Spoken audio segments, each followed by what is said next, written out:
হে তরুণ যুবকেরা, হে আমার বন্ধুরা, হে আমার মুরব্বিয়ানেরা, হযরতে ওমর ফারুক রাদিয়াল্লাহু তাআলা আনহুর জামানায় তিনি অর্ধ পৃথিবীর শাসনকর্তা ছিলেন। মদিনার জমিন থেকে তিনি যখন হুঙ্কার দিতেন, বিশ্বের অর্ধেকটা কম্পন শুরু হয়ে যেত। পারস্যের অধিপতিরা কাঁপতে শুরু করত, রোমের অধিপতিরা কাঁপতে শুরু করত। ভাই আমার, হে তরুণ যুবকেরা, শামের গভর্নর কাঁপতে শুরু করত। সেই অর্ধ পৃথিবীর শাসনকর্তা হযরত ওমর ফারুক ইসলামের আদর্শকে নবিয়ানা তারিকার মধ্যে দিয়ে বিশ্বের মানুষের কাছে ছড়িয়ে দিয়েছিলেন।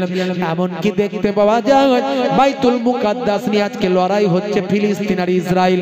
হে তরুণ যুবকেরা, সেই বাইতুল মুকাদ্দাস বিনা যুদ্ধে হযরত ওমর ফারুক নাসারাদের কাছ থেকে জয়লাভ করেছিলেন। বন্ধুরা আমার, তরুণ যুবকেরা আমার, হে আমার মুরব্বিয়ানেরা, শুনে রেখে দিন বাবা, সেই হযরতে ওমর ফারুকের জামানায় হিমসের গভর্নর যাকে করলেন, হিমস একটা জায়গার নাম, সেই জায়গার যাকে গভর্নর করলেন তিনি হলেন একজন নবীর প্রেমিক, নবীর সাহাবী, একজন বিচক্ষণ, একজন যোদ্ধা, একজন মেধা সম্পন্ন, একজন রাজনৈতিক পারদর্শী একজন ব্যক্তি। নাম হলো হযরতে সাঈদ রাদিয়াল্লাহু তাআলা আনহু। হযরতে সাঈদ রাদিয়াল্লাহু তাআলা আনহুকে হিমসের গভর্নর করে পাঠালেন। হে তরুণ যুবকেরা, হযরতে সাঈদ রাদিয়াল্লাহু তাআলা আনহু কয়েকদিন মাত্র শাসন করেছেন, কিছুদিন মাত্র হয়েছে। তার বিরুদ্ধে চারটে অভিযোগ নিয়ে কিছু মেধা সম্পন্ন, বিচক্ষণ, জ্ঞানীগুণী, বুদ্ধিজীবী মানুষ তারা মদিনার দরবারে এলেন। মদিনা শরীফে এসে হযরতে ওমর ফারুক রাদিয়াল্লাহু তাআলা আনহুর কাছে হিমসের গভর্নর হযরতে সাঈদ রাদিয়াল্লাহু তাআলা আনহুর বিরুদ্ধে চারটে অভিযোগ তারা জানালেন। এক নাম্বার কি? এক নাম্বার হলো যে আপনি যাকে গভর্নর করে পাঠিয়েছেন তিনি অফিসে লেট করে আসেন। অভিযোগ নাম্বার 1। অভিযোগ নাম্বার 2 সেটা কি না, সপ্তাহে একদিন করে ওই গভর্নর তিনি অফিস কামাই করেন। 3 নাম্বার অভিযোগ নাম্বার 3 সেটা কি না, মাঝে মাঝে যদি মানুষের প্রয়োজন হয়ে যায়, মাগরিবের পরে যদি ওনার বাসায় গিয়ে কেউ আওয়াজ দেয়, কোনো প্রয়োজনে যদি যায়, উনি দরজা খোলেন না। অভিযোগ নাম্বার 3। আর অভিযোগ নাম্বার 4 সেটা কি, সেটা হলো আপনি যাকে গভর্নর করে পাঠিয়েছেন হিমসের জমিনে শাসন করার জন্য, তিনি তার কুরসিতে যখন থাকেন, বসেন, মাঝে মাঝে কুরসি থেকে, চেয়ার থেকে, সিংহাসন থেকে পড়ে গিয়ে অজ্ঞান হয়ে যায়। তো এই রকম লোক নিয়ে কি আর গভর্নরই চলে? ইনি কি আর গভর্নর হিসেবে দেশ শাসন করতে পারবেন? চারটে অভিযোগ। হযরত ওমর ফারুক রাদিয়াল্লাহু তাআলা আনহু বলেন, আমি তো যোগ্য মানুষকে পাঠিয়েছি, বিচক্ষণ, মেধা, রাজনৈতিক দূরদৃষ্টি সম্পন্ন একজন যোদ্ধা, শক্তিশালী ব্যক্তি, এমন অভিযোগ আমি অবাক হয়ে যাই। তাড়াতাড়ি খবর পাঠালেন, হে হিমসের গভর্নর হযরতে সাঈদ, তুমি মদিনা শরীফে এসে আমি খলিফার সঙ্গে সাক্ষাৎ করো। তাড়াতাড়ি খলিফার সঙ্গে সাক্ষাৎ করার জন্য চলে। কষ্ট হচ্ছে না? এটুকু বলে দেবো না শেষ করব? একটু হ্যাঁ হু দেন। কারা কারা চান না হাত তুলে দেখান তো দেখি। সত্যি চান না? না ঝোঁকে ঝোঁকে উঠে যাচ্ছে। একবার তাকবীর দেন তো দেখি। নারে তাকবীর। মাশাআল্লাহ, স্পিড আছে বুঝতে পারছি, কিন্তু এই স্পিডে খুব একটা বোঝা যাচ্ছে না যে আপনারা সবাই স্বতঃস্ফূর্ত হবে চাইছেন। আর একবার স্পিড দেখান দেখি যে স্বতঃস্ফূর্ত হবে চাইছেন কিনা বুঝে নেব। নারে তাকবীর। মানে 70% চাইছেন, 30% বলছেন ছেড়ে দে মা, কেঁদে বাঁচি। বুঝতে পারছেন? তো 70% যখন চাইছেন, মেজরিটি পার্সেন্টকে আমার গুরুত্ব দিতে হবে। এটুকু ছোট করে বলবো, বেশি লম্বা করে নয়। হে তরুণ যুবকেরা, হে আমার বন্ধুরা শুনে রেখে দিন বাবা, জেনে রেখে দেন, হিমস থেকে তাড়াতাড়ি হযরতে সাঈদ রাদিয়াল্লাহু তাআলা আনহু তিনি মদিনা শরীফে চলে এলেন। মদিনা শরীফে এসে খলিফাতুল মুসলিমিন আমিরুল মুমিনিন হযরতে ওমর ফারুক রাদিয়াল্লাহু তাআলা আনহুর সঙ্গে সাক্ষাৎ করলেন, মোলাকাত করলেন। হযরতে ওমর ফারুক হুজুর বললেন, হে বাবা সাঈদ, আপনি এত বড় একজন বিচক্ষণ ব্যক্তি, মেধা সম্পন্ন, রাজনৈতিক দূরদর্শী, একজন এত বড় যোদ্ধা, শক্তিশালী মানুষ, আপনার বিরুদ্ধে 4টে কমপ্লেন কিভাবে এলো আমি বুঝতে পারছি না। বলে হুজুর কমপ্লেন গুলো একটু বলুন। 1 নাম্বার কমপ্লেন হলো আপনি অফিসে লেট করে যান। 2 নাম্বার কমপ্লেন হলো আপনি মাঝে মাঝে একদিন করে সপ্তাহে কামাই করে দেন। 3 নাম্বার কমপ্লেন সন্ধ্যার পরে মাগরিবের পরে যদি আপনার বাড়িতে কোনো প্রয়োজনে কেউ আসে দরজা আপনি খোলেন না। 4 নাম্বার কমপ্লেন মাঝে মাঝে আপনি আপনার সিংহাসন থেকে পড়ে গিয়ে বেহুশ হয়ে যান। হে তরুণ যুবকেরা, এমন কথা শুনে হযরতে সাঈদ রাদিয়াল্লাহু তাআলা আনহু সেই সময় বলেছিলেন, হুজুর বেয়াদবি নেবেন না, নিশ্চয় কমপ্লেন গুলো সত্য, তবে এর কারণগুলো বলি, তাতে আপনি আমাকে গভর্নর করেন আর নাই করেন, আমি কারণগুলো বলি। 1 নাম্বার কারণ হলো আমি মাঝে মাঝে লেট করে যাই। তার কারণ হলো হুজুর আমার বাড়িতে কোনো কাজের মানুষ নাই, কাজের লোক নাই, সংসার আমার বড়, আমি কোনো কাজের মানুষ বাড়িতে রাখি না, কারণ তাকে মাইনে দিতে হবে, অর্থ দিতে হবে, সেটা রাজকোষের টাকা ব্যয় হবে, সেটা সরকারের টাকা ব্যয় হবে, এই জন্য আমি কোনো কাজের মানুষ আমার বাড়িতে রাখি না। সংসার আমার বড়, সকাল হলে আমার স্ত্রী অনেক কাজকর্মে ব্যস্ত হয়ে যায়, আমার স্ত্রী সবটাই পেরে ওঠে না, মাঝে মাঝেই তাই আমার স্ত্রীর সঙ্গে সহযোগিতা করার জন্য আমি গভর্নর হতে পারি, আমার স্ত্রীর কাছে আমি তার স্বামী, তার সহযোগিতা করার চেষ্টা করে থাকি। জোরে হবে না, জোরে হবে না। আল্লাহর নবী বলেছেন, হে দুনিয়ার মানুষ শোনো, যে তার স্ত্রীর কাছে শ্রেষ্ঠ, যার স্ত্রী তার স্বামীর পক্ষে কথা বলে, স্বামীকে সার্টিফিকেট দেয়, ক্লিন চিট দেয়, স্বামীর পক্ষে থাকে যে স্ত্রী, স্বামীর পক্ষে যে স্ত্রী থাকবে, স্ত্রীর সাক্ষীটা আল্লাহর দরবারে গ্র্যান্ড হবে। যতই তুমি নামাজি পরেশগার হয়ে যাও না কেন, জান্নাতে ঢোকানোর আগে তোমার স্ত্রীর সার্টিফিকেট তোমার জন্য লাগবে, আর স্ত্রীর জন্য স্বামীর সার্টিফিকেটটা স্ত্রীর জন্য লাগবে। আমার স্ত্রী আমার সেবা করেছে, দেখাশোনা করেছে, যত্ন করেছে, আমার খেদমত করেছে, আমার কথা শুনেছে, আমার স্বামী আমার দেখাশোনা করেছে, আমার যত্ন নিয়েছে, আমার হকগুলো পূরণ করেছে, তাই যে তার স্ত্রীর কাছে শ্রেষ্ঠ, সে আল্লাহর কাছেও শ্রেষ্ঠ।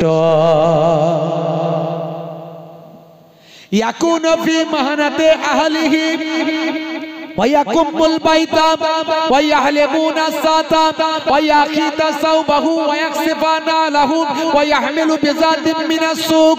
দয়ার নবী বাড়িতে মাঝে মাঝে ছোট ছোট কাজগুলো স্ত্রীর সঙ্গে করতেন, ঘরটা ঝাড়ু দিতেন, ছেঁড়া জামাগুলো সেলাই করতেন, ছেঁড়া জুতোগুলো সেলাই করতেন, রান্নায় সহযোগিতা করতেন, ছাগলের দুগ্ধ নিজে হাতেই দহন করতেন।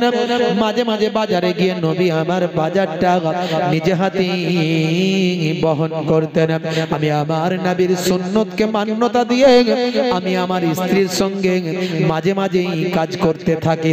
এই কাজ করতে গিয়ে কোন সময় আমার অফিসে আসতে লেট হয়ে যায়।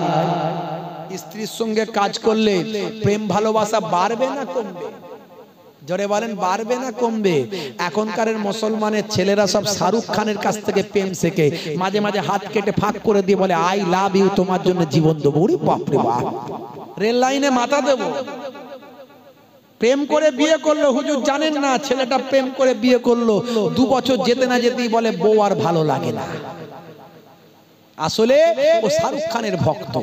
নবীর ভক্ত হলে সারা জীবন স্বামী স্ত্রীর মধ্যে মহাব্বত থাকতো, কারণ নবী যে প্রেম শিখিয়েছে সে প্রেম অল্প দিনের নয়। নবী বলছেন স্ত্রীর সঙ্গে ছোট ছোট কাজগুলো করো, রান্নায় সহযোগিতা করো, প্রেম বাড়বে না কমবে? বেড়ে যাবে। এখন তো পাড়ায় পাড়ায় গ্রামে গ্রামে ঢুকলি 224/40 আমি বলি, খালি গুপ গাপ ঢিসুম ঢাসাম আওয়াজ উঠছে। কি রে ভাই, মারপিট লেগে গেছে, মারপিট লেগে গেছে। শিক্ষকের স্ত্রী ঝগড়ার সময় বলে আমাকে শেখাতে এসো না। অভিনেতার স্ত্রী ঝগড়ার সময় বলে আমার সঙ্গে নাটক করো না। ধোপার স্ত্রী ঝগড়ার সময় বলে একেবারে ধুয়ে দেব।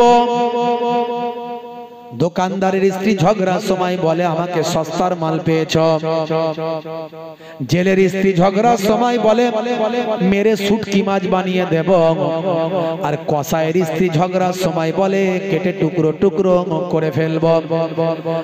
আর ইঞ্জিনিয়ারের স্ত্রী ঝগড়ার সময় বলে মেরে বালি চাপা দিয়ে দেব। আর হুজুর আলেমে ওলামা তাদের বাড়িতেও মাঝে মাঝে ঝগড়া হতে পারে। ঝগড়ার সময় বলে আমাদের মধ্যে ইসলাম আছে, কোরআন আছে, নবীর নির্দেশনা অনুযায়ী একে অপরের সঙ্গে সালাম দিয়ে ঝগড়াটা মিটিয়ে নেব। জোরে হবে না? বন্ধুরা আমার, তরুণ যুবকেরা আমার, হযরতে ওমর ফারুক রাদিয়াল্লাহু তাআলা আনহু বললেন, হে সাইদ, এটা তোমার জন্য কোনো অন্যায় নয়, তুমি ঠিকই করো। আচ্ছা, 2 নাম্বার তোমার বিরুদ্ধে কমপ্লেন, তার উত্তর দাও। বলে হুজুর আমার মাত্র 2টো পোশাক, আমি গভর্নর বলে অনেক পোশাক আমি ব্যবহার করি না। এটা আমার তাকওয়া, এটা আমার পরহেজগারি, এটা আমার নবীর নির্দেশনা মেনে চলা। আমি 2টো পোশাকের বেশি পোশাক আমি ইউজ করি না।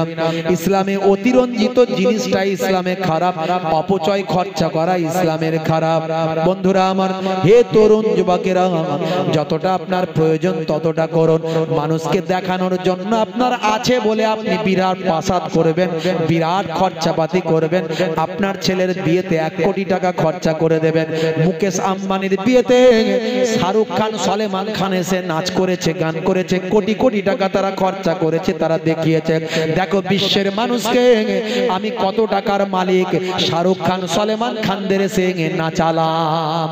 হে তরুণ যুবকেরা, ইসলাম বলছে না তোমার অতিরঞ্জিত খরচা করা চলবে না। তোমার আছে বলে তুমি মানুষকে দেখাতে পারবে না, মানুষকে অপ্রয়োজনীয় খরচা করতে পারবে না। তোমার আছে সেই টাকাটা সবটাই তোমার নয়।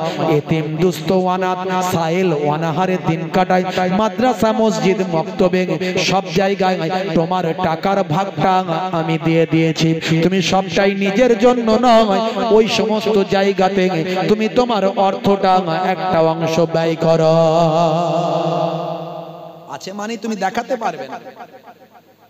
নবীর সাহাবীরা তারা এইভাবে জীবন যাপন করেছে। বলে আমি 2টো জামা, আমি 2টো জামা পরে ঘুরে বেড়াই। একটা হলো আমার অফিসের জামা পোশাক, আর একটা হলো বাড়ির পোশাক।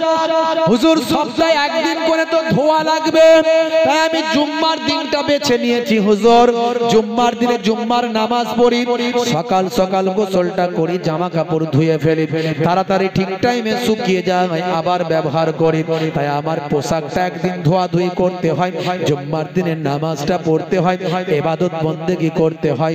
সপ্তাহের মধ্যে শ্রেষ্ঠ দিন হলো জুম্মার দিন, তাই আমি একটা দিন অফিসে আমি আসি না, সারা সপ্তাহ অফিসে আসি, একটা দিন কামাই করি, জনগণের জন্য 6 দিন সময় দিই, 1 দিন নিজের জন্য সময় দিই। হযরতে ওমর ফারুক বলে এতে কোনো দোষ নাই, ঠিকই করো, ঠিকই আছে, অসুবিধা নাই, এতে কোনো দোষ নয়। আচ্ছা বলো, 3 নাম্বার অভিযোগ, মাগরিবের পরে গেলে কেউ দরজা খোলো না কেন? প্রয়োজন তো হতেই পারে। বলে হুজুর বেয়াদবি নেবেন না, গুস্তাখি মাফ করবেন হুজুর। শুনে রেখে দেন, কোরআন মাজিদের প্রথম ওয়ার্ডটা হলো ইকরা, পড়ো। আছে না নাই? জোরে বলো। কোরআন মাজিদের প্রথম ওয়ার্ডটা হলো পড়ো। আর মুসলমান আজকে আমরা শিক্ষা থেকে পিছিয়ে আছি না নাই? শহর এলাকায় এখনো অনেকটা ভালো। আপনাদের এখানে নিশ্চয় অনেকগুলো গ্র্যাজুয়েট পাওয়া যাবে, যাবে না? যাবে না? একটু হাতটা তুলবেন, কতজন গ্র্যাজুয়েট আছে আমি দেখবো একটু। এরে সর্বনাশ করেছে, গ্রাজুয়েশন করেছেন 2 জন 3 জন, হাত তোলেন, হাত তোলেন, 4 জন 5 জন 6 জন, মাঝে তোলেন তোলেন তোলেন তোলেন তোলেন না, আমি নরমাল বলেছি, একদম গ্রাজুয়েট 5 জন। আর নাই হাত নামান। আপনাদের এটা কলকাতা, কিন্তু কলকাতার মুসলমানরা যদি এখানে আমি কয়েকশো মানুষ আছেন তার মধ্যে যদি 6 জন 7 জন পাই, তাহলে দেশের অবস্থা কি, গ্রামের অবস্থা কি ভাবতে পারছেন? তারপরেও এই মিশনারি এডুকেশন গুলো এসেছিল, আর আমাদের মতো এই ছোটখাটো মানুষগুলো রাত দিন প্রচার করে যাচ্ছে, পড়াশোনা করাও পড়াশোনা করাও। আমি আগের দিনও বলেছি, দেখবেন ইন্টারনেটে ভাইরাল হয়েছে, আমি বলেছি তোমার ইনকামের 70% সন্তানদের জন্য খরচা করো। তোমার সন্তানের মধ্যেও মেরিট আছে, মেধা আছে, সেই মেধার বিকাশ ঘটাও।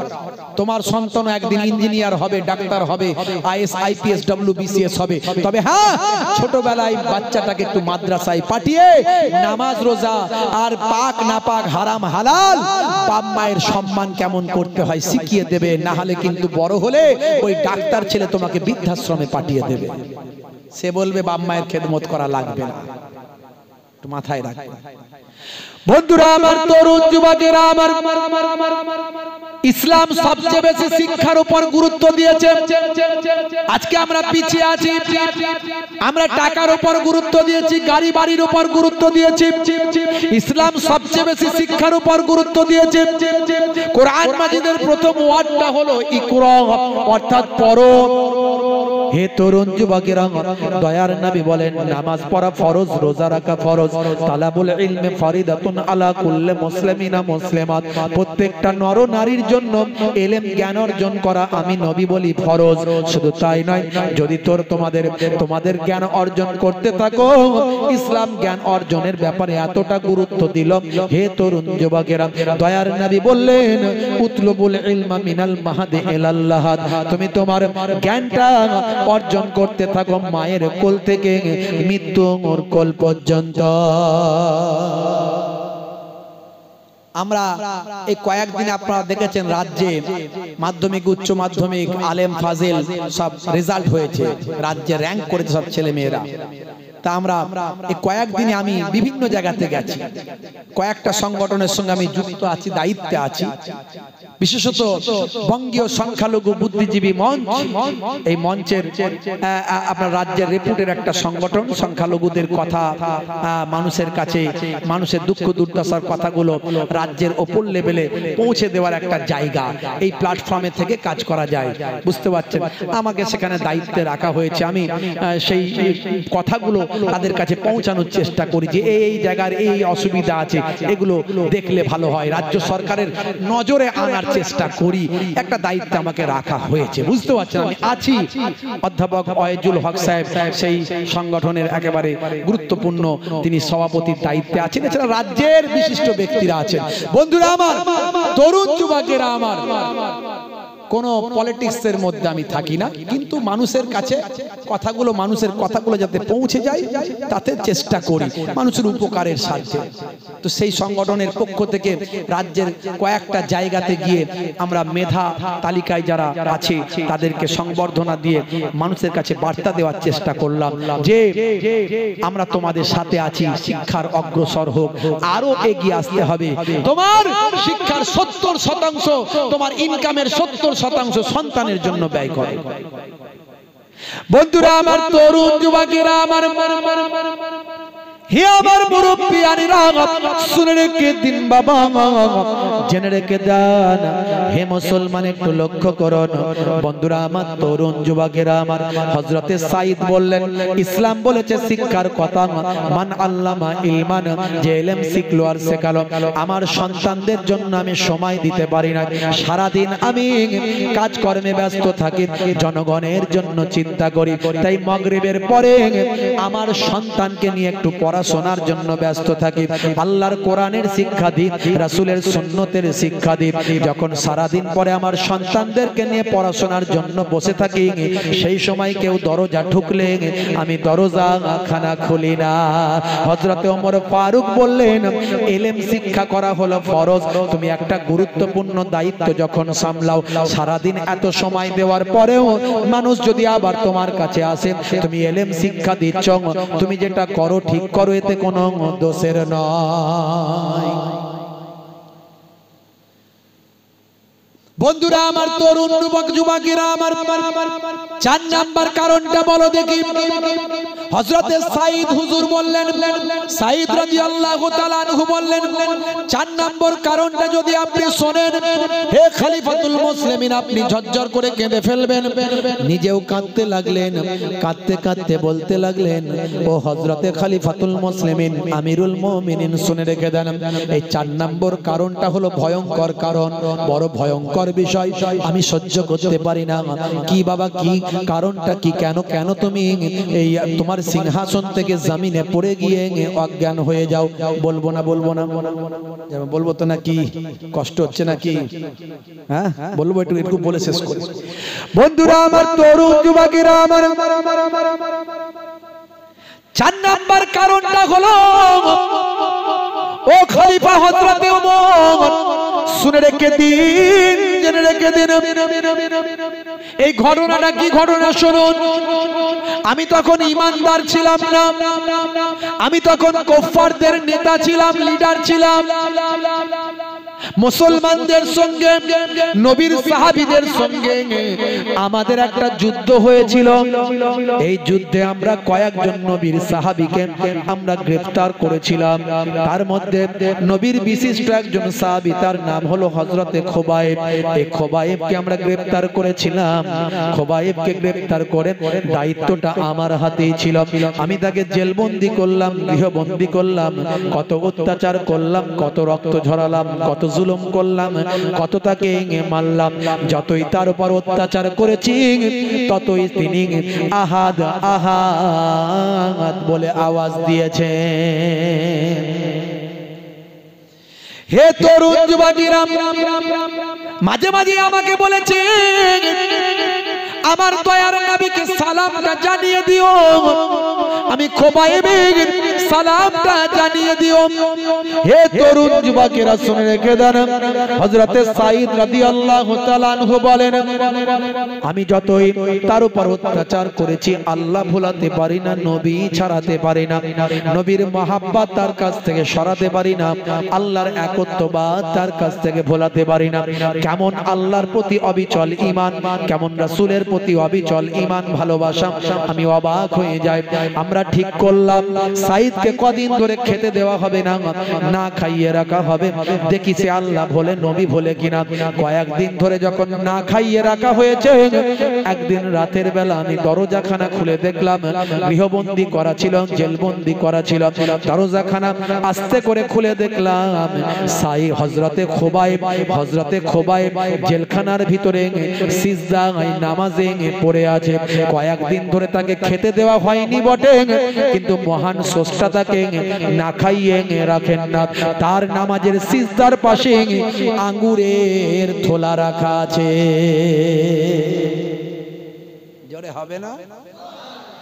ও খলিফাতুল মুসলিমিন, ও আমিরুল মুমিনিন, ও হযরত ওমর ফারুক, শুনে রেখে দিন, জেনে রেখে দিন। আমরা আলোচনা করলাম, যুক্তি করলাম, আমরা খেতে দিইনি বটে, কিন্তু এর মালিক একে খাওয়াচ্ছে, অর্থাৎ একে বাঁচিয়ে রেখে আর কোনো লাভ নাই। আমরা সকাল হওয়ার পরে আলোচনা করে সিদ্ধান্ত নিলাম, খোবাইবকে আমরা ফাঁসি কাস্টে ঝুলিয়ে দেব। হে তরুণ যুবকেরা, হে আমার মুরব্বিয়ানেরা, তাকে যখন সংবাদ দিলাম, হে খোবাইব, তোমাকে ফাঁসি কাস্টে ঝোলানো হবে, সেই সময় খোবাইব হাসতে হাসতে বলল, এতে আমার কোনো সমস্যা নয়, বরং আমি অবাক হয়ে যাই, আমি আনন্দিত হয়ে যাই। তার কারণ হলো, আমাকে ফাঁসি কাস্টে ঝোলালে আমি তাড়াতাড়ি আল্লাহর সঙ্গে মিলিত হব। জোরে হবে না? জোরে হবে না? খলিফা শুনে নিন কথাটা আমার, খলিফা শুনে নিন কথাটা আমার। ছিল এক সাহাবী খোবাইব নাম, যুদ্ধে সে বন্দী হলো মোর হাতেতে, কত জুলুম সইল ঘাত প্রতি ঘাতেতে। যুদ্ধে সে বন্দী হলো মোর হাতেতে, কত ঘাত প্রতিঘাত সইল সে ঘাতে। থাকতে একদিন দেখি বন্দি ঘরেতে খোদার কৃপাতে আঙ্গুর খায় সে। জোরে হবে না, জোরে হবে না। একদিন দেখি বন্দি ঘরেতে খোদার কৃপাতে আঙ্গুর খাইছে। জান্নাতি খাবার দুনিয়াতে খায়, জান্নাতি খাবার দুনিয়াতে খায়, তাই দেখে জুলুম আরো বেড়ে যায়। হে তরুণ যুবকেরা ও খলিফা শুনে রেখে দিন, আমরা ফাঁসি কাস্টে ঝোলানোর আগে জিজ্ঞাসা করলাম খোবায়েব বলো তোমার শেষ ইচ্ছা কি? সেই সময় খোবায়েব বলেছিলেন আমার শেষ ইচ্ছা হলো আমাকে একটু ওযু করার পানি দাও আর 2 রাকাত নামাজ পড়ার ব্যবস্থা করে দাও। আমি আমার প্রভুর সঙ্গে মিলিত হওয়ার আগে 2 রাকাত নামাজটা আদা করতে চাই। দেখেছেন মৃত্যুর আগেও নামাজ ভুললেন না। বন্ধুরা আমার, তরুণ যুবকেরা আমার, এই পৃথিবীর বুকে একজন বিখ্যাত বীর যোদ্ধা, সেনাপতি, লিডার, যাকে ফাঁসি কাস্টে চড়ানো হয়েছিল, তাকে যখন কালো গ্লাভসটা পরানো হচ্ছিল মাথায় চোখটা ঢাকা দেওয়ার জন্য, সে বলেছিল ইমানদারেরা মরে মুর্দা নয়, মরে জিন্দা। শহীদরা মরে না, আমি শহীদ হলে জান্নাতে যাব, আমাকে কালো কাপড় পরাতে হবে না। হ্যাঁ, আমি হয়তো জীবনে কিছু ভুল ভ্রান্তি করেছি, কিন্তু আমেরিকার বিরুদ্ধে মাথা নত করিনি, ইমানদারদের পক্ষে কথা বলেছি, অন্যায় কোনোদিন বরদাস্ত করিনি। আমার নামটা হলো সাদ্দাম হোসেন। বন্ধুরা আমার, সাদ্দাম হোসেন কোরআন নিয়ে, ভাই আমার, কোরআন নিয়ে বলেছিল বিচার আমি তোমাদের মানি না, বিচার আমি আল্লাহর কোরআনের মানি। হে তরুণ যুবকেরা, হে আমার বন্ধুরা, শুনে রেখে দিন বাবা, ওযুর ব্যবস্থা করা হলো, 2 রাকাত নামাজটা তিনি আদা করলেন। হযরতে খোবায়েব নামাজটা আদা করে এবার বললেন হে তুই শুনে রেখে দাও সাইদ, হে ছেলে শুনে রেখে দাও, আমি মারা যাওয়ার আগে তোমাকে জানিয়ে দিই আমার নবীকে আমার পক্ষ থেকে শেষ সালামটা জানিয়ে দিও। বন্ধুরা আমার, এই ঘটনা কেন বললাম? তার কারণ হলো কেমন ইমানদার হয়েছিল তার নমুনাটা দিলাম। তার নমুনাটা দেওয়ার জন্য, কেমন নবী প্রেমিক ছিল তার নমুনাটা দেওয়ার জন্য ঘটনাটা বললাম। হে তরুণ যুবকেরা, হযরতে খোবায়েব রাদিয়াল্লাহু তাআলা আনহু এই কথা বলে দিয়ে ফাঁসি কাস্টের দিকে ছুটতে লাগলো, ছুটতে শুরু করলো। সেই সময় সাইদ বলেন আমি বলেছিলাম এত তাড়াতাড়ি কিসে, এত ছুটে ছুটে কেন ফাঁসি কাস্টে যাচ্ছ? সে বলেছিল হে জালেম, তুমি বুঝবে না, ইমানদারেরা যখন ফাঁসি কাস্টে ঝোলে, তারা যখন শহীদ হয়, তার আগে, শহীদ হওয়ার আগে জান্নাতের খুশবু সে পেয়ে যায়। আমি জান্নাতে যাব, তার খুশবু আমি পেয়ে গেছি। ইমানদারদের কখনো ভয় পাওয়ানো যাবে না। তাই ফিলিস্তিনের মুসলমানগুলো বলে, তাদের জিজ্ঞাসা করেন মেগান রাইস, মেগান রাইস পৃথিবী বিখ্যাত একজন সাংবাদিক, তিনি জিজ্ঞাসা করেন তোমাদের কি ভয় লাগে না? তারা বলে ভয় কিসের? আল্লাহ যেটা করেন ভালোর জন্য করেন। আমরা মারা গেলে শহীদ হব, বেঁচে থাকলে গাজী হব। আমরা মারা গেলে শহীদ হলে জান্নাতে আল্লাহ আমাদের রূহগুলো পাঠিয়ে দেবে, ইল্লিনে চলে যাবে। বন্ধুরা আমার, তরুণ যুবকেরা আমার, হে আমার মুরব্বিয়ানিরা, শুনে রেখে দিন বাবা, এই বলে হযরতে খোবায়েব তিনি ফাঁসি কাস্টের ভিতর নিজের গলাটা ঢুকিয়ে দিলেন। ও খলিফাতুল মুসলিমিন, এমন সময় তিনি তাকে আমরা ফাঁসি দিয়ে দিলাম। এই ঘটনাটা আমার মনে পড়লে আমি আর সহ্য করতে পারি না। আমি কত বড় জালেম, কত জুলুম করেছি। এত বড় একজন নেক মানুষ, আল্লাহ ওয়ালা নবীর সাহাবী, এত বড় আল্লাহর মাহবুব বান্দাকে কত কষ্ট দিয়েছি, কত অত্যাচার করেছি। রক্ত ঝরিয়েছি, তাকে ফাঁসি কাস্টে ফাঁসি দিয়েছি, ফাঁসি দেওয়ার আগেও সে আল্লাহ বলেনি, নবী বলেনি। এই কথা যদি মনে পড়ে যায়, আমি আমার চেয়ারে আর স্থির বসতে পারি না, ঝরঝর করে কাঁদতে কাঁদতে জমিনে পড়ে যাই, জমিনে পড়ে গিয়ে আমি অজ্ঞান হয়ে যাই। এ কথা শুনে হযরতে ওমর ফারুক তিনিও ঝরঝর করে কাঁদতে শুরু করে দেন। অবশেষে তাকে ফাঁসিতে চড়াই, মরার আগে সাহাবী নামাজ পড়ে নাই। অবশেষে তাকে ফাঁসিতে চড়াই, মৃত্যুর আগে নামাজ পড়ে নাই। হেসে বলে নবীজির সালাম জানাই, ছুটে গিয়ে ফাঁসি কাটে মাথাটা গলায়। হেসে বলে নবীজির সালাম জানাই, ছুটে গিয়ে ফাঁসি কাটে মাথাটা গলায়। মোরা তখন জিজ্ঞাসিলাম, কেন ছোট ভাই? সে বলে জান্নাত দেখিতে যে পাই। জোরে হবে না, জোরে হবে না। হযরতে ওমর ফারুক বললেন ঝরঝর করে কাঁদতে কাঁদতে, সাঈদ এখন তুমি অনুতপ্ত হয়ে আর এত কষ্ট পেও না, এত কষ্ট পেও না সাঈদ। শুনে রেখে দাও, তখন তুমি কুফফারদের নেতা ছিলে, ইসলাম তুমি জানতে না, তাই তুমি অন্যায়টা করেছিলে।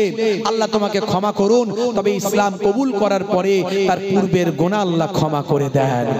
শুনে রেখে দাও সাঈদ, তুমি যে চারটে কাজ তোমার আমি শুনলাম, এর মধ্যে অন্যায় কিছু নাই। যা তুমি অন্যায় করেছো আল্লাহ তোমার মাফ করবেন। যাও, তোমাকে আমি গভর্নরের সিংহাসনে অধিষ্ঠিত করলাম। বন্ধুরা আমার, বলার উদ্দেশ্য হলো এত কঠিন মুহূর্তের মধ্যেও আল্লাহ ভোলেননি, নবী ভোলেননি। হে মুসলমান, আল্লাহ আছেন, বিশ্বাস করেছেন, নবীকে সবচেয়ে বেশি ভালোবেসেছেন, তাহলে নামাজ কেন ছেড়ে দেবেন? নবীর সুন্নত কেন ছেড়ে দেবেন? আজ থেকে প্রতিজ্ঞা করুন, নামাজি হবেন, সুন্নতওয়ালা হবেন, জীবনের শেষ সময় পর্যন্ত ঈমানের উপর অবিচল থাকবেন। হযরত খুবাইবের মতো জোরে বলুন সুবহানাল্লাহ। বন্ধুরা আমার, তরুণ যুবকেরা আমার, তাহলে আপনাকে আমাকে সবচেয়ে আগে তাকওয়াওয়ালা মানুষ হতে গেলে আল্লাহর উপর বিশ্বাস, বিশ্ব নবী, দয়ার নবী, নূর নবী, রাহমাতুল লিল আলামিনকে সমস্ত নবীদের ইমাম বলে মানা, সমস্ত নবীদের নেতা বলে মানা, সমস্ত নবীদের শ্রেষ্ঠ নবী আপনার আমার নবীকে মানা। হে তরুণ যুবকেরা, সব কিছুর থেকে বেশি ভালো আপনাকে আমাকে দয়ার নবীকে ভালোবাসতে হবে। দয়ার নবী তাই বললেন, লা ইউমিনু আহাদুকুম হাত্তা আকুনা আহাব্বা ইলাইহি মিন ওয়ালিদিহি ওয়া ওয়ালাদিহি ওয়ান নাসি আজমাইন। যতক্ষণ পর্যন্ত তোমরা তোমাদের বাপ মা, সন্তান সন্ততি, মালমাতা সব কিছুর থেকে আমি রাসূলকে বেশি না ভালোবাসতে পারো, ততক্ষণ পর্যন্ত তোমরা প্রকৃত মুমিন হতে পারলে না। কিছু কিছু বক্তা, বাংলাদেশের বক্তা বলছে কলেমা থেকে নবীর নাম বাদ দিতে হবে। বলুন না নাউজুবিল্লাহ। কেন ভাই, কেন বাদ দেবে? বলছে আল্লাহ হলেন স্রষ্টা আর নবী হলেন সৃষ্টি, তা আল্লাহর স্রষ্টার পাশে সৃষ্টি রাখা যাবে না। বলুন নাউজুবিল্লাহ। বন্ধুরা আমার, তরুণ যুবকেরা আমার,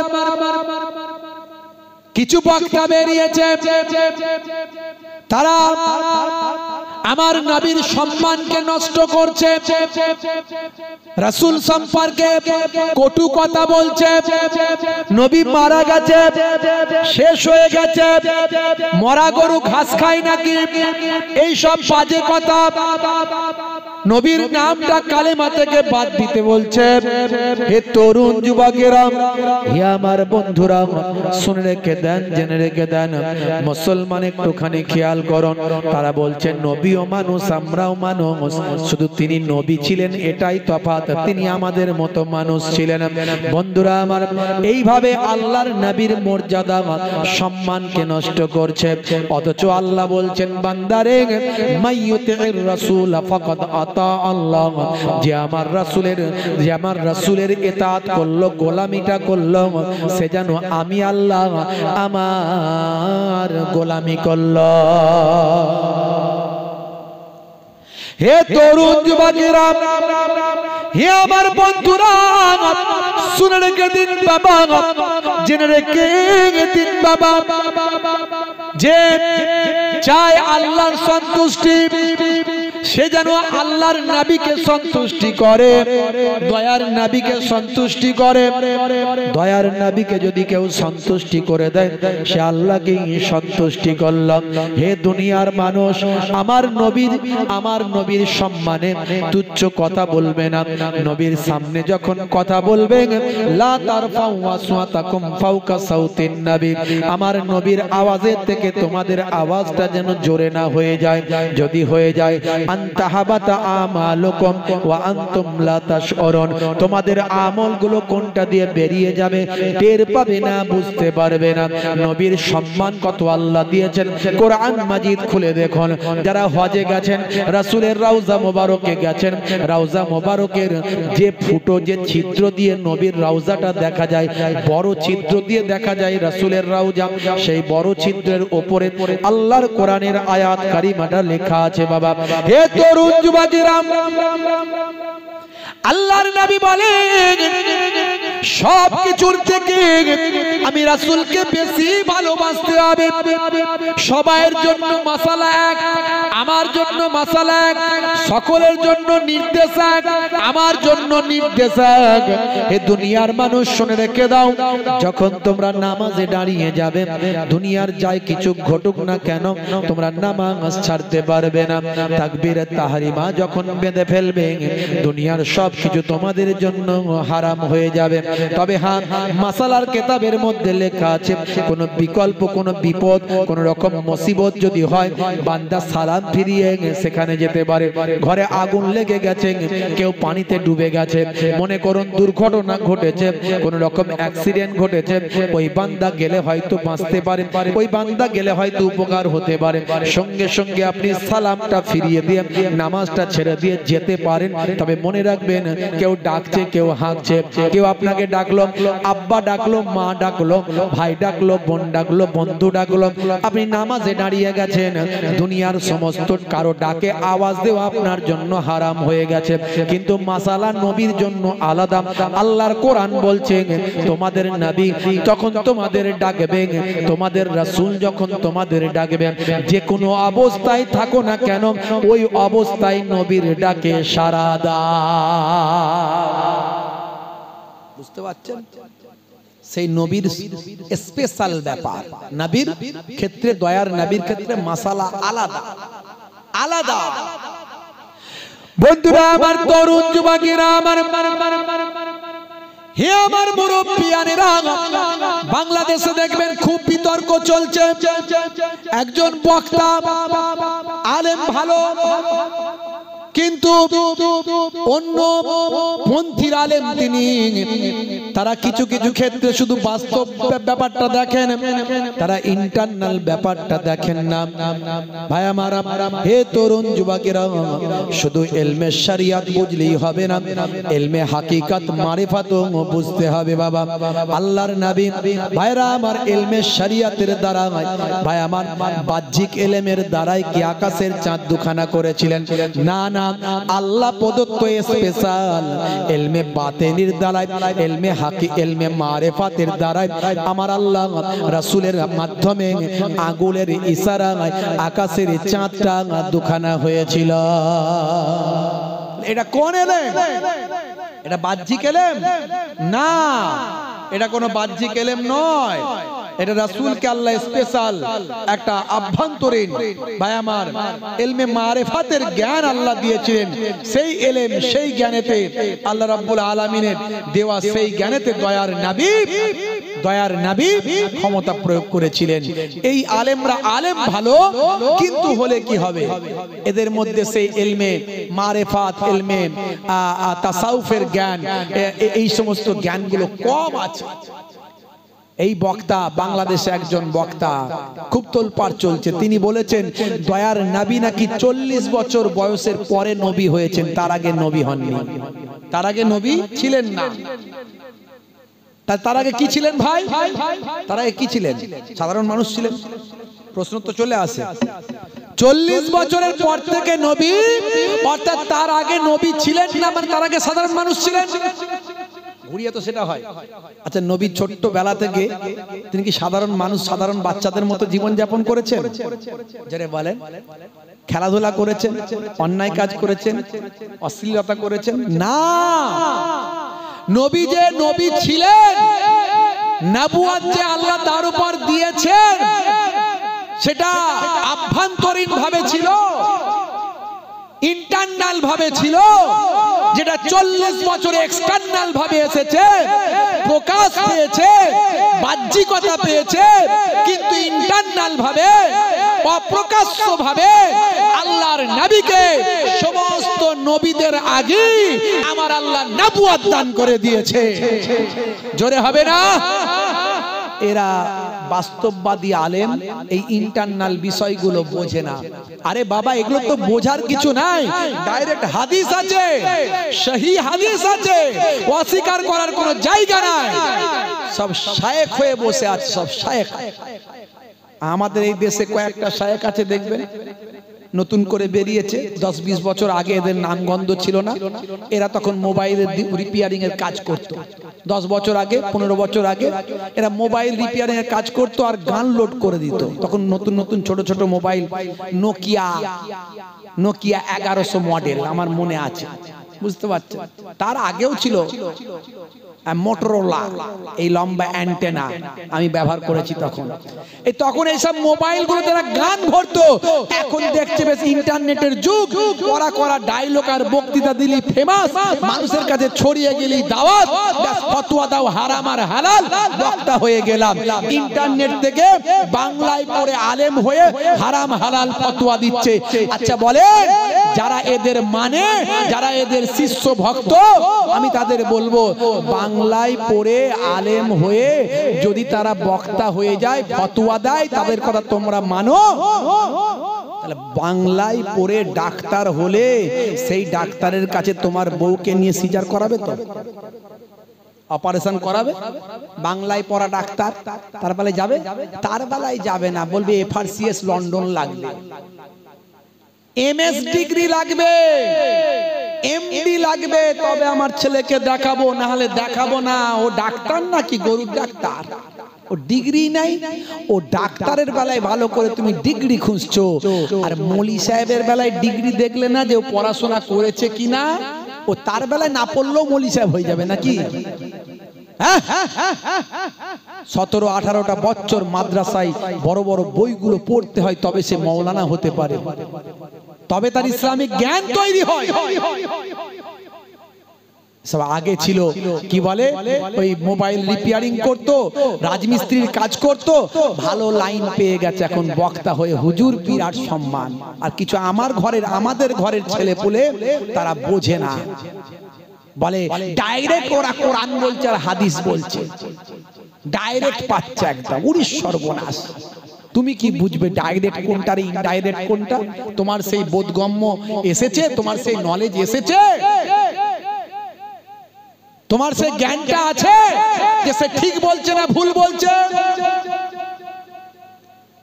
সে যদি ঠিক বলে দেয় তাহলে তো ইমামে আজম আবু হানিফা হুজুর মিথ্যা হয়ে যাবে, ইমাম শাফি, ইমাম মালিক মিথ্যা হয়ে যাবে।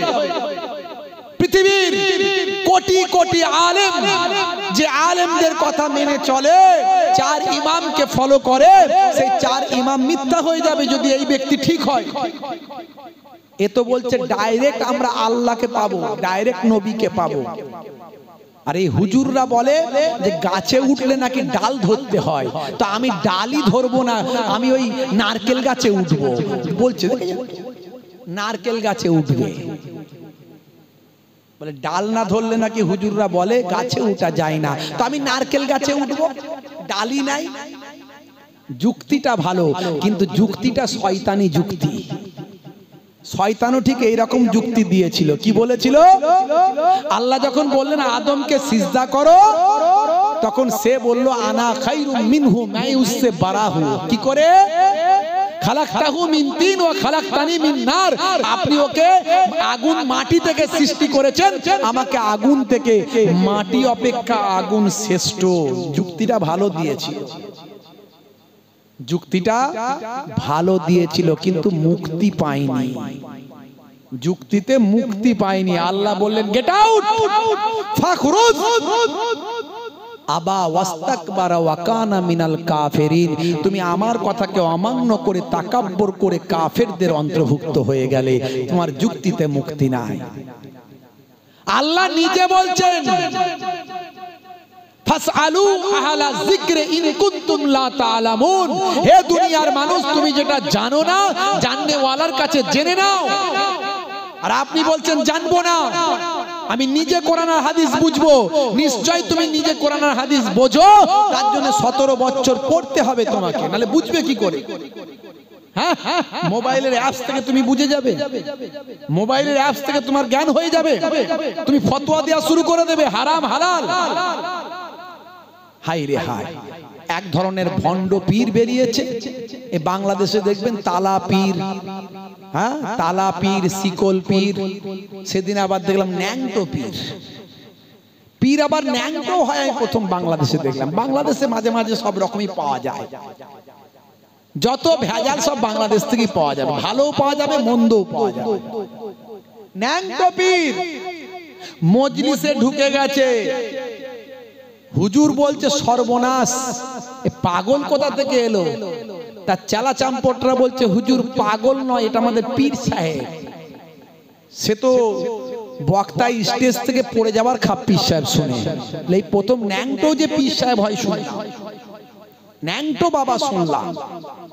তখন লোকেরা হাসছে, পীর সাহেব রেগে গিয়ে বলছে তোমরা হাসছো, তোমরা বোঝো না, তোমরা বোঝো না, তোমরা যে জন্য হাসছো আমি বুঝতে পারছি। এটা হলো আমার আলিফ, এটা হলো আলিফ। আলিফ বোঝেন তো? আলিফ বা তাসা বেতে সে বোঝেন তো? এটা হলো আলিফ। তোমরা কেন হাসতো বুঝতে পারছো। তখন বক্তা বলছে সব বুঝলাম, যদি ওটা আলিফ হয় তা আলিফ খালি না নোক্তাওয়ালা? জোরে বলেন, আলিফ খালি না নোক্তাওয়ালা? আলিফ খালি, বায়ের নিচে এক নোক্তা, তের পেটে দু নোক্তা, তাই তো? আলিফ তো হবে খালি, এর নিচে দু নোক্তা কেন? তাড়াতাড়ি কাঁচি নিয়ে এসো কাটবো। যেই বলে সর্বনাশ পালা পালা। বুঝতে পারছো কত ভণ্ডামি বেরিয়েছে? যেমন পীর সাহেবদেরও ভণ্ডামি, ভণ্ড পীর ভরে গেছে, তেমন এই শায়েখ নামের বজ্জাতি কিছু বেরিয়েছে। এরা নবীর মুহাব্বত, ওলিদের ভালোবাসা ভুলিয়ে দিয়ে বলছে ডাইরেক্ট একদম আল্লাহর সঙ্গে কানেকশন করব আমরা, ডাইরেক্ট আল্লাহর সঙ্গে কানেকশন। আমি বলি আল্লাহর সঙ্গে করবে পরে। মুসা নবী ডাইরেক্ট আল্লাহর সঙ্গে কথা বলতো, কথা বলতে বলতে মুসা নবীর মনে হলো কথা তো বলি, একটু দেখতেও চাই, একটু দেখে দেখে কথা বললে ভালো হতো না? আল্লাহকে বলছে আল্লাহ দেখবো, আল্লাহ বলছেন লান তারানি, দেখতে পাবে না। মুসা নবী নাচর বান্দা, দেখবো, আল্লাহ বলে দেখতে পাবে না, মানে আল্লাহ দেখবো। দেখতে যখন এতই চাইছো, তুর পাহাড়ে উঠে পড়ো, তুর পাহাড়ে উঠে পড়ো। 70,000 পর্দার ভিতর থেকে নূরের তাজাল্লি যখন পড়লো, মুসা কালিমুল্লাহ অজ্ঞান হয়ে গেল, তুর পাহাড়টা জ্বলে গেল, মুসা নবী আল্লাহকে দেখতে পেল না। আর এরা বলে ডাইরেক্ট আল্লাহর সঙ্গে কানেকশন করবে। আমি বলি আল্লাহর সঙ্গে ডাইরেক্ট কানেকশন করার আগে তোমার ঘরের যে ইলেকট্রিক লাইনটা আছে, এটা প্রথমে 11,000 33,000 হুক মেরে দেখো কি হচ্ছে। 11,000 33,000 হুক মারো, যদি হজম করতে পারো তাহলে আস্তে আস্তে উপরের দিকে উঠবে, আল্লাহর সঙ্গে ডাইরেক্ট কানেক্ট করবে। 11,000 33,000 হুক মারলে দুমদাম ফটফুট ফটাস সব উড়ে যাবে। তুমি 224/40 সাহায্য নাও আর তুমি ডাইরেক্ট আল্লাহর সঙ্গে কানেকশন করবে। যারা আল্লাহ আল্লাহ করে সারা জীবন কাটিয়ে দিয়েছে তাদের কাছ থেকে গিয়ে তাদের জুতোটা ঠিক করো, ঠিক করে আগে আল্লাহ চেনো, তাদেরকে ওস্তাদ বলে মানো, টিচার বলে মানো, তাকে সম্মান করো, ইজ্জত করো। তাকে ইজ্জত করে আল্লাহকে কিভাবে পাওয়া যাবে সেই রাস্তাটা বের করো। ও আল্লাহর সঙ্গে ডাইরেক্ট যোগাযোগ করতে পারবে না, আল্লাহকে ডাইরেক্ট দেখতে পাবে না। আল্লাহকে পেতে গেলে কোরআন পড়তে হবে, আল্লাহকে পেতে গেলে নবীকে জানতে হবে, আল্লাহকে পেতে গেলে নামাজের পাটিতে বসতে হবে, আল্লাহকে পেতে গেলে ওলিয়ে কামিল আলেমে হাক্কানীদের সোহবতে আসতে হবে, তবে আল্লাহকে পাবে। মনে মনে করছো আল্লাহকে পাচ্ছি, আল্লাহকে পাওনি তুমি। তোমার জাবানের দোয়া কবুল হবে না, জাবানটা শুদ্ধ করতে হবে। হে তরুণ যুবকেরা, হে আমার বন্ধুরা, শুনে রেখে দিন বাবা, জেনে রেখে দেন হে মুসলমান। তাহলে সবচেয়ে আগে আপনার ঈমানটাকে মজবুত করে এবার আমলের দিকে আসতে হবে। আমলগুলোর মধ্যে সবচেয়ে বড় আমল হলো নামাজ। সবচেয়ে বড় আমল কি? জোরে বলেন। নামাজ। মুসলমানের ছেলে নামাজ ছেড়ে দিয়েছে, আছে না নাই? জোরে বলেন, আছে না নাই? নামাজ ছেড়ে দিয়েছে। নামাজের সময় হলে বলে হুজুর কাজ আছে, কাজ করব না নামাজ পড়ব। নামাজের সময় হলে বলে না কাজ করব না নামাজ পড়ব। আল্লাহ বলছেন 82 জায়গায় নামাজের কথা বললেন, বান্দা নামাজ পড়ো, নামাজ ছেড়ে দিও না। হে তরুণ যুবকেরা, হে আমার বন্ধুরা, হে আমার মুরব্বিয়ানেরা, শুনে রেখে দিন বাবা, জেনে রেখে দিন বাবা। আমার আল্লাহ বললেন বান্দারে, ওয়াকিমুস সালাত ওয়া আতুজ যাকাত ওয়া আরকাউ মা'আর রাকিন। তোমরা সালাতটা আদায় করো, যাকাতটা প্রদান করো, আর রুকুকারীদের সঙ্গে রুকুটা তোমরা করো। অর্থাৎ জামাতে তুমি নামাজ পড়ো, নামাজের সময় হলে আজান শুনবি আর মসজিদে গিয়ে জামাতে নামাজটা পড়বে। নানাজান ছোট হুজুর পীর কেবলা রাহমাতুল্লাহ আলাইহি তিনি বলতেন, নামাজের কথা বলতে গিয়ে বলতেন, বাবা কি বলে তোমাদের আমি নামাজের তালিম দেব? ঝোড়া আর কোদাল দিয়ে বোঝালে বাবা বুঝবে নাকি? দাদাজান পিন্নাগড়ি হুজুর পীর কেবলা বলতেন, বাবা শুনে রেখে দাও, দিনে রাতে 5 ওয়াক্ত নামাজ পড়তে 12 মিনিট করে সময় যদি দেওয়া হয়, 5 12 60, 1 ঘন্টা যদি সময় দাও, 1 ঘন্টায় তোমার 5 ওয়াক্ত নামাজটা পড়া হয়ে যাবে। হে তরুণ যুবকেরা, যদি তুমি 1 ঘন্টা নামাজে দাও, আমার আল্লাহ তোমার 23 ঘন্টা সাকসেসফুল করে দেবে। আমরা চাই না সাকসেসফুল হতে, কথা ঠিক না ভুল? ব্যবসা করছি ঠিক মতো লাভ পাচ্ছি না, ফসল ফলিয়েছি ফসল ঠিক মতো হচ্ছে না, পরীক্ষা দিচ্ছি কামিয়াবি হতে পারছি না। কামিয়াবি হতে গেলে নামাজে গিয়ে দোয়া চাইতে হবে, নামাজ পড়তে হবে।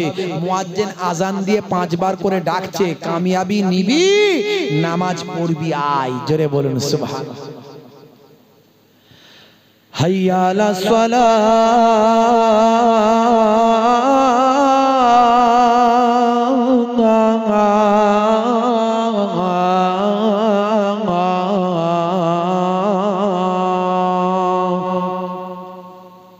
মানে কি?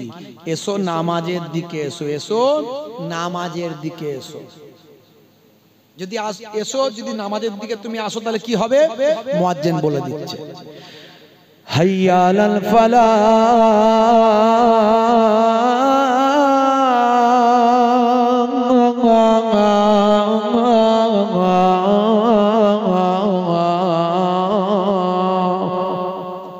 নামাজের দিকে এলে আমি আল্লাহ তোমাকে কামিয়াবি দান করে দেব।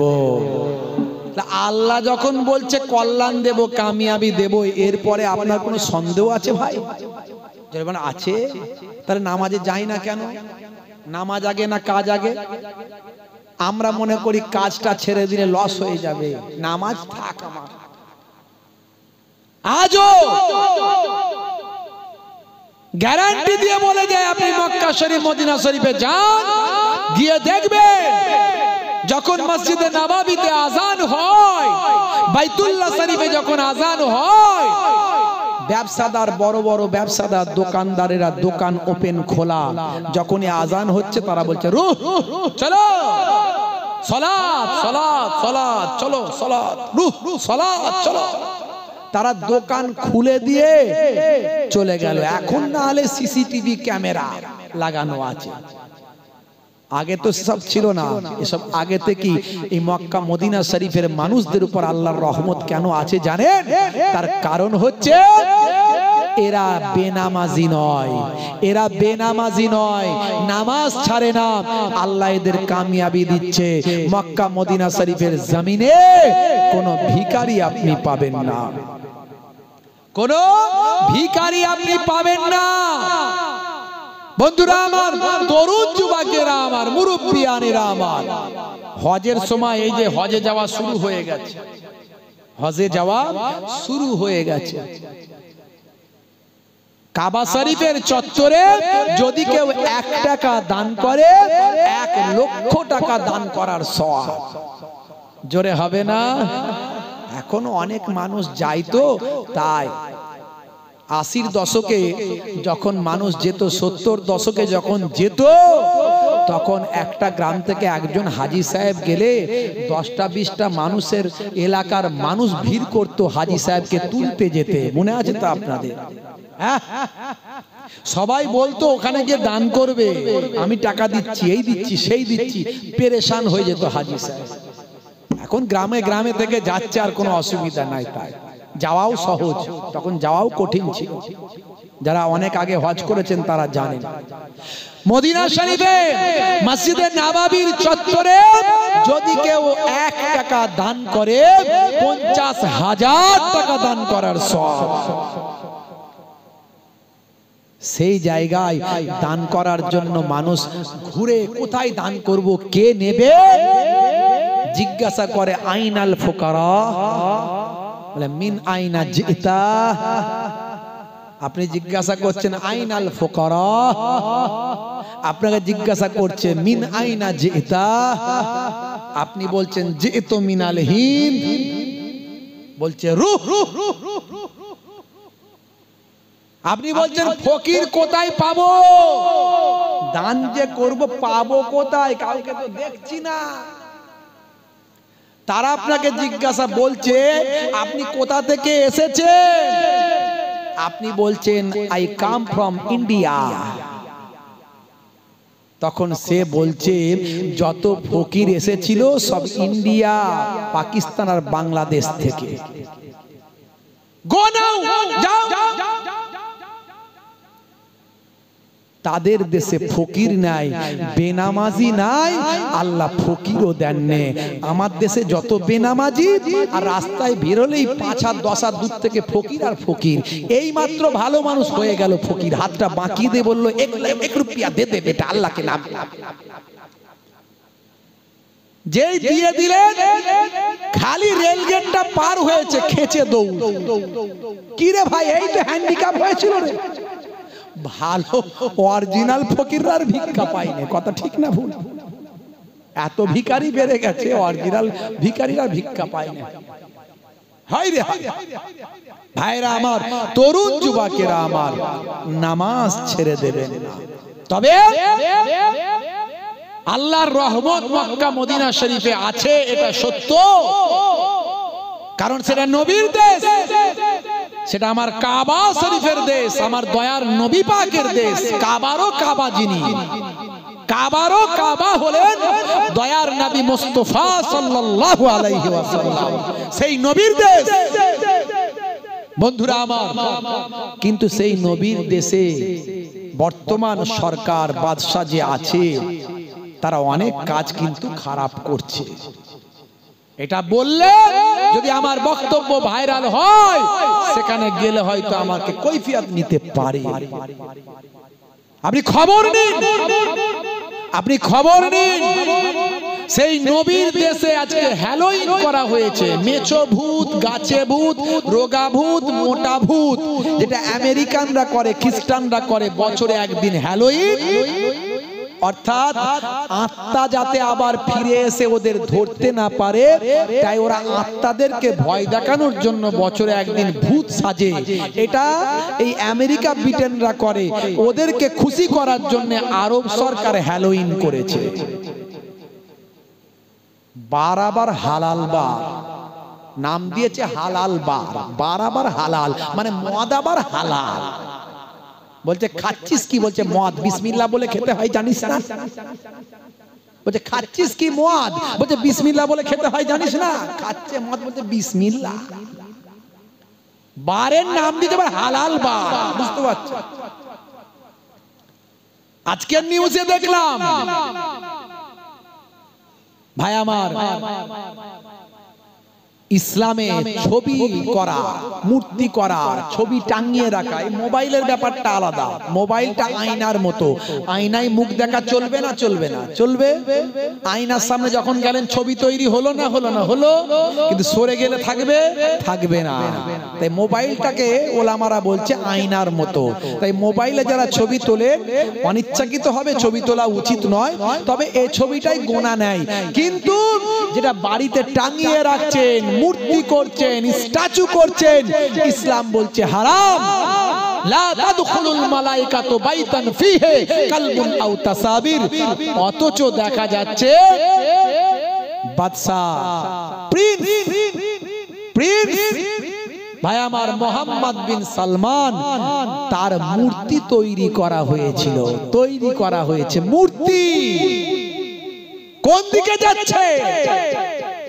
কি করে আপনি আরবের উদাহরণ দেবেন? আরবে এটা নাই, ওটা নাই। মনে রাখবেন, আরবের উদাহরণ আর দেবেন না, উদাহরণ দেবেন কোরআন আর হাদিসের। বলুন না ইনশাআল্লাহ। আমার নবী আছেন, তাই আরব বিশ্বকে মানুষ সম্মান করে। কিছু কিছু কাজ তাদের এমন, সে কাজগুলো শুনলে মাথা খারাপ হয়ে যাবে। হে তরুণ যুবকেরা, হে আমার বন্ধুরা, শুনে রেখে দিন বাবা, জেনে রেখে দেন। হে মুসলমান, খুবই সংক্ষেপ করব, ছোট্ট করে বলবো, একেবারে শেষ লগ্নে বাবা। বন্ধুরা আমার, তরুণ যুবকেরা, তাহলে নামাজটা আপনাকে পড়তে হবে। নামাজ আপনি ছেড়ে দেবেন না। কাজকে বলবেন হে কাজ, আমার নামাজ আছে। নামাজকে বলবেন না হে নামাজ, আমার কাজ আছে। মনে রাখবেন, নামাজটা যদি আপনি পড়েন, আপনার কাজটাকে আমার আল্লাহ সাকসেসফুল করে দেবেন। নামাজকে বলো না কাজ আছে, কাজকে বলো আমার নামাজ আছে। বন্ধুরা আমার, তরুণ যুবকেরা আমার, এবারে চলে আসুন। পিতামাতার সেবা করবেন, দেখাশোনা করবেন, বাম্মাকে কষ্ট দেবেন না। বাম্মার চোখের পানি যদি ঝরে যায়, আপনি যত বড়ই নামাজি হন, আপনাকে আল্লাহ কবুল করবে না, আপনি জান্নাত পাবেন না। বাম্মাকে দুঃখ দেবেন না। তাই নবী বলেন, হুমা জান্নাতুকা ওয়া নারুকা, তোমাদের বাম্মা হলো জান্নাত, তোমাদের বাম্মা হলো জাহান্নাম। দয়ার নবী বলেন, ইজহাব ফাআকরিমহা ফাইন্নাল জান্নাতা তাহতা রিজলাইহা, যাও তোমার মায়ের সম্মান করো, কারণ তোমার মায়ের পায়ের তলায় তোমার জান্নাত। হে তরুণ যুবকেরা, আমার আল্লাহ কোরআন মাজিদে বললেন, ওয়াসাইনাল ইনসানা বিওয়ালিদাইহি ইহসানা হামালাতুহু উম্মুহু কুরহা ওয়া ওয়াদাআতুহু কুরহা ওয়া হামলুহু ওয়া ফিসালুহু সালাসুনা সাহারা। হে দুনিয়ার মানুষ, আল্লাহর নির্দেশ হলো পিতামাতার ইহসান করো। সেই বাপকে কষ্ট দেবেন না, মাকে কষ্ট দেবেন না। এখন বর্তমানে ছেলেরা বাম্মাকে কষ্ট দেয়, আছে না নাই? साले को मिले गोश्त रोटी बाप को ना मिले सुखा साला जखन आसे बौमा तखन हासे कथा ठीक ना बोल भाई एसेছে भाई हालुआ रुटी खावाय खावान স্বামীকে ভালোবেসে বাজারে পাঠায় টুইন ওয়ান রসগোল্লা আনবে আমার ছোট ভাই, মিঠা দই আর টক দই দুটোই আনবে। দুপুর বেলা গরম, বুঝতেই পারছো, একটু টক দইও খাওয়াবো, মিঠা দইও খাওয়াবো, অসুবিধা নাই, খাওয়া। আমার এখানে কোনো দুঃখ নাই। আমার মায়েরা, বোনেরা, আপনার বাড়ির লোকজনেরা নিশ্চয় খাতির করুন, যত্ন করুন, কিন্তু আপনার স্বামীর বাড়ির লোকজন এলে আপনি যত্ন করবেন না কেন? এর কৈফিয়তটা কি আল্লাহ নেবেন না? আপনি আপনার ছোট ভাইকে গুজে গুজে খাওয়ান, হাওয়া করে করে খাওয়ান, লোডশেডিং হয়েছে পাকা করে করে খাওয়ান, খা ভাই খা, বড় রোগা হয়েছিস তাই তোকে গুজে গুজে খাওয়ান, কোনো অসুবিধা নাই। কিন্তু পাশে পুরো শ্বশুর শাশুড়িটা বসে আছে, একটা হাইব্রিড রসগোল্লা তাদের দিকে যায় নাই, আল্লাহর দরবারে জবাব দিতে পারবেন না। নবী বলেন ওই বাম্মা যদি দুঃখ পেয়ে যায়, ওরে সন্তান তুই জান্নাত পাবি না। সেই বাম্মায়ের খেদমত করুন, দেখাশোনা করুন। অবশ্যই স্ত্রীর মনে দুঃখ দিয়ে নয়, স্ত্রীর সঙ্গে ভালো ব্যবহার থাকবে, স্ত্রীর সঙ্গে প্রেমালাপ থাকবে, এটাও হলো ইবাদত। বন্ধুরা আমার, তরুণ যুবকেরা আমার, এবার নবীর সুন্নতগুলোকে মানুন। অনেক সুন্নতের কথা এর আগে আমি বলেছি, আমি অনেক বলেছি। আপনি যখন খাওয়া দাওয়া করবেন পেটটাকে তিনটে ভাগে ভাগ করে খাবেন, এটা হলো সুন্নত। এটা আবার বিজ্ঞান সম্মত। আমি বৈজ্ঞানিক উদাহরণগুলো অনেক দিয়েছি, আজ আর দেব না। দয়ার নবী বলেন যখন তোমরা খাবে অবশ্যই চেটে পুচে খাবে। স্বাস্থ্য বিশেষজ্ঞরা বলছেন চেটে পুচে খেলে মুখ থেকে এক ধরনের লালা নিঃসৃত হয়, যে লালাটা আপনার হজমের উপকার হয়। হে তরুণ যুবকেরা, দয়ার নবী বলেন পুরুষদের জন্য সোনা রূপা পরা হারাম, সোনা রূপা থেকে তোমরা দূরে থাকবে। মহিলারা যত খুশি সোনা রূপা পড়তে পারে, কোনো অসুবিধা নাই। স্বাস্থ্য বিশেষজ্ঞরা বলছেন পুরুষদের হরমোনাল ফিগারটা আলাদা, মহিলাদের হরমোনাল ফিগারটা আলাদা। তারা ব্যাখ্যা করে গবেষণা করে বলছেন, বন্ধুরা আমার, তরুণ যুবকেরা, পুরুষদের শরীরে যদি সোনা রূপা থাকে, এগুলো সব হলো এক একটা ধাতু, এর ক্ষয় আছে বাবা। আমাদের শরীরে কোটি কোটি ছিদ্র আছে, আমরা যখন ঘেমে যাই আমাদের শরীর থেকে ঘামগুলো নির্গত হয়, সোনা রূপা আমাদের শরীরে ঘর্ষণ হয়, সেগুলোর ক্ষয় আছে। এই ছিদ্র দিয়ে শরীরের সঙ্গে বিক্রিয়া হয়, এটা স্বাস্থ্যের জন্য ক্ষতি হয়। স্বাস্থ্য বিশেষজ্ঞরা বলছেন 1450 বছর আগে নবী যেটা বললেন, আজকের বিজ্ঞানীরা নবীর কথা মেনে নিলেন, অথচ মহিলাদের হরমোনাল ফিগারটা আলাদা, তাদের শরীরে বিক্রিয়া হলে কোনো ক্ষতি হয় না। সুন্নত এগুলো যেগুলো বলছি, খাওয়া দাওয়ার আগে পরে একটু লবণ খেলেন, নবী খেতেন তাই খায়।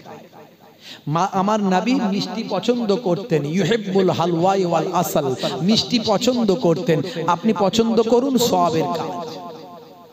বসে পেচ্ছাপ করুন, বসে পানি পান করুন। মুসলমানের ছেলেরা দাঁড়িয়ে দাঁড়িয়ে ঘট ঘট করে মেরে দেয়, আছে না নাই? বসে পানি পান করুন। স্বাস্থ্য বিশেষজ্ঞরা বলছে বসে পানি পান করা স্বাস্থ্যের জন্য উপকার।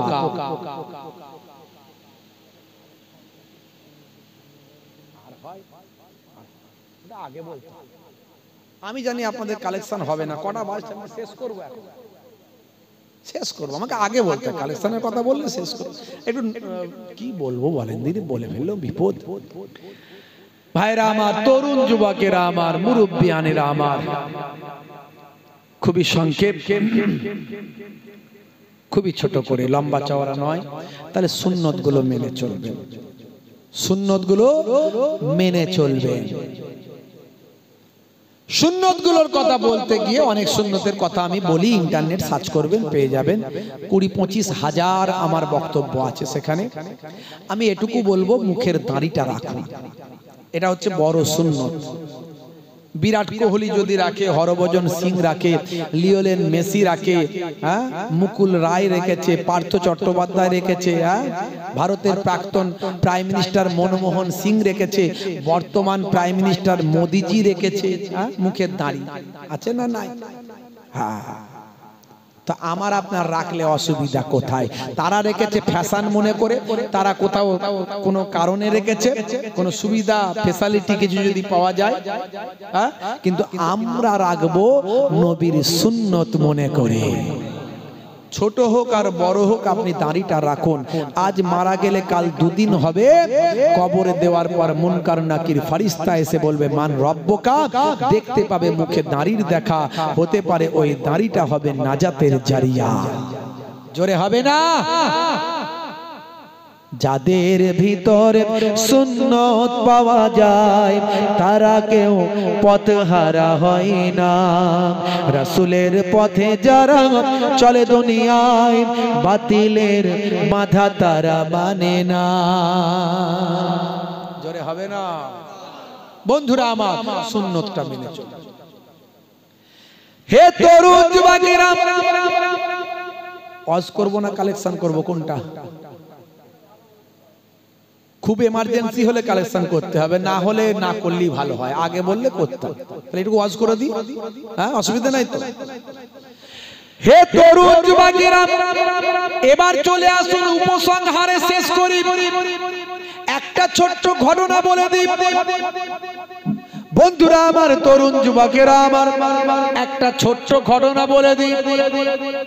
ছোট্ট ঘটনার মাধ্যমে শেষ করি। প্রথমে প্রমাণ করেছিলাম আল্লাহ আছে না নাই, তারপরে বললাম আল্লাহ যখন আছে তাহলে আপনার রোল নাম্বার ঠিক করতে হবে, ঈমানটা মজবুত করতে হবে। ঈমানটা কি জিনিস সেটা আমি বলেছি। তারপরে বললাম ঈমানের পরে সবচেয়ে বড় জিনিস হলো আপনার আমল। আমলটা করতে হবে, অর্থাৎ নামাজটা পড়তে হবে, সুন্নত গুলো মানতে হবে বলেছি। এবার আসুন, আপনি যদি নামাজি পরেজগার আল্লাহওয়ালা হয়ে যান, আপনি একজন সাচ্চা মুসলমান হবেন, তার নমুনাটা একটু নিয়ে যান, ছোট্ট আলোচনাটা নিয়ে যান, নমুনাটা নিয়ে যান।